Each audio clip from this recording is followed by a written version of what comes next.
Average variable cost क्या होता है? ये पर यूनिट वेरिएबल कॉस्ट होता है ऑफ प्रोड्यूसिंग द कमोडिटी। जब हम टोटल वेरिएबल कॉस्ट को क्वांटिटी से डिवाइड कर देंगे तो निकल जाएगा एवरेज वेरिएबल कॉस्ट। ठीक है, so it refers to the ratio of total variable cost to the total of output. ठीक है, ये कैसे होता है कि टोटल वेरिएबल कॉस्ट को अगर मैं क्वांटिटी से डिवाइड कर दूंगा तो एवरेज वेरिएबल कॉस्ट निकल जाएगा।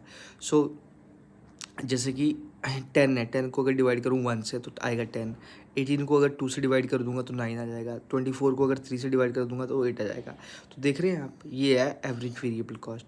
ठीक है, अब इसका डायग्राम को समझते हैं। This is the saucer shape diagram, AVC, या फिर यू शेप कह सकते हैं इसको डायग्राम। ठीक है, so in this diagram AVC curve is U shaped because application of law of variable proportion. अगर आपने लॉ ऑफ वेरिएबल प्रोपोर्शन नहीं पढ़ा है तो मैंने इसको बहुत ढंग से कवर किया है। मैं आपको इस यूट्यूब शॉर्ट के अंदर एक वो जो लिंक आता है वो डाल दूंगा ताकि आपको एवरेज वेरिएबल कॉस्ट का मतलब पता लग जाए, लॉ ऑफ वेरिएबल प्रोपोर्शन का मतलब पता लग जाए। ठीक है, तो basically law of variable proportion इसमें अप्लाई होता है, इसीलिए ये यू शेप्ड है AVC।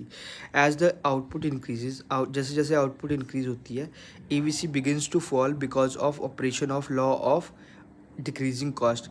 जो एवरेज वेरिएबल कॉस्ट है वो फॉल होने लग जाता है। क्यों? क्योंकि there is a application of law of decreasing cost, या फिर जिसको हम बोल सकते हैं law of increasing returns. Then AVC reaches its minimum point and then फिर वो अपने मिनिमम पॉइंट पे आता है। मिनिमम पॉइंट क्या है उसका? 6.3, ये रहा 6.3। जैसे वो अपने 6.3 पे आता है उसके बाद क्या होता है? AVC starts increasing with every increase in output due to law of increasing returns or due to law of diminishing or due to law of increasing cost or due to law of diminishing returns।